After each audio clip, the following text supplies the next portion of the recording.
Hi, this is Stephen Frew. We're doing a short series of podcasts, really short. I think they're between 2 and 5 minutes, are they, Rad? Six, Two yeah. and 6 minutes, so you can listen to them on the way to work or whatever.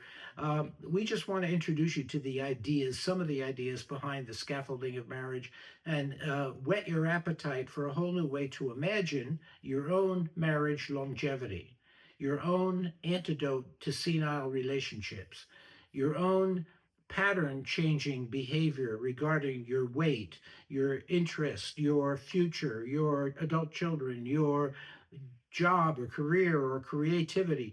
We want you to enter a reimagination concert with us that says everything I know and everything I practice and everything I do is up for grabs.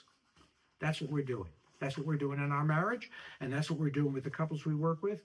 And it's opening something because in reimagining, which is something we undervalue in the culture, but the marketing people always are doing it, but we don't easily do it ourselves. Marketing people sell us products by doing that, but we don't easily do it with each other, and we want to use that. Uh, Positive conflict doesn't come from more frequent arguments. They are often the consequence of competitiveness, trust, past wounds, and just plain fear. Positive conflict and a new life it brings comes from two people who are committed to becoming more and more of the individuals they are, while at the same time regrounding in love's origin. That's a mouthful, I know. That sentence could be broken up, but I want to make this quick. Positive conflict comes from reimagining love's origin as it's showing up today. When you walk in the front door and say, honey, I'm home, what's showing up right there in your love? You know, a friend told me recently a woman can tell in the first 30 seconds of her man walking in the door by the tonality in his voice where he is. That's all she really needs. She doesn't need to hear all the words. She can go, I know where he is.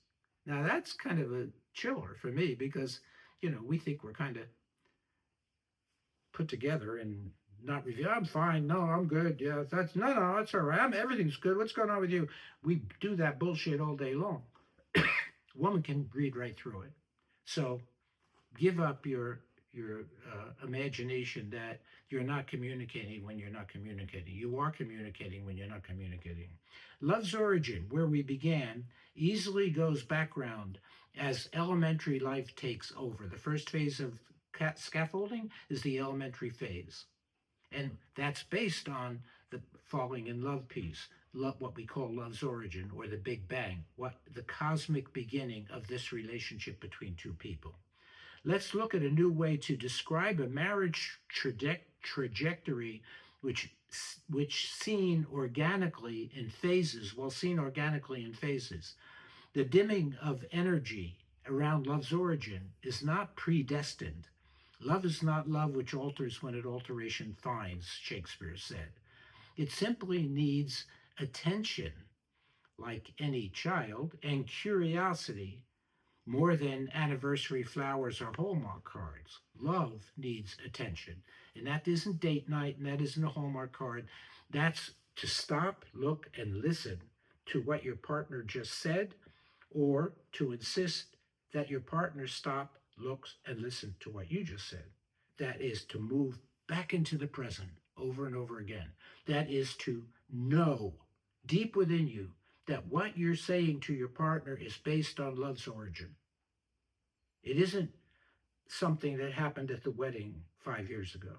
Love's origin is happening or can happen in the moment, but you have to welcome it. That's a new idea. We have to welcome it over and over and over. And we call that rebirth. It rebirths the intimate energy between two people. Very critical to understand that. Elementary and its energies are pretty consuming. So if we're raising two children, or if we've just bought a house and we're redesigning it or remodeling it or whatever, or we're in new careers or in a new community, there's lots of new. That absorbs a lot of energy, and it's easy to put love's origin in the background and just be task doers, to be doing it, to have a schedule. Yeah, I'm tired. Let's go to bed. Well, we'll make love. Yeah, but love isn't what it once was, is it? So if you do have children, around the time they hit adolescence, The children are saying, what's it all about? Where am I going? Who am I?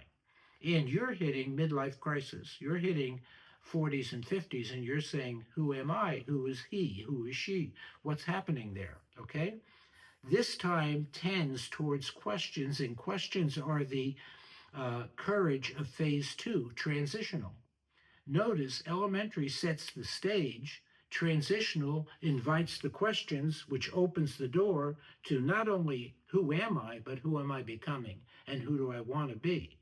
That kind of thing. That's transformational because your children are going from children through adolescence into young adulthood while you're going from the first 10 or 15 or 20 years, whatever that was, into a whole new thing. We call it midlife crisis. It's not a crisis, it's an opportunity. And you're starting to ask yourself, what do I really want to do with my time? How do I love? How do I experience love? Am I loving? Am I actually loving? One man said to me recently, I don't know if I've ever loved anybody. I said, wow. Can you tell me more about that? That was profound. It was simple, but profound. Transitional serves our critical curiosity, our longing, our desire, our need for new, our need for different, and it's fed by deep respect for the questions that are coming and are taking us, if we volunteer, to transformational. Sex is and can become a very different experience. Friendship is in relationship also.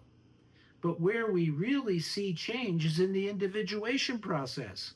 Individuation, an old idea, Carl Jung. Who we are and who we want to be and who we are becoming, as each of us individuates, our partnership also is heaving around and striving to self define in a new way. Positive conflict is a daily thing. Our spiritual umbilical cord is love's origin, and there will be much work here. This is the cord that holds us or connects us to the original cosmic deal. We honor that moment and claim its legitimacy as we welcome partnership evolution. Thank you.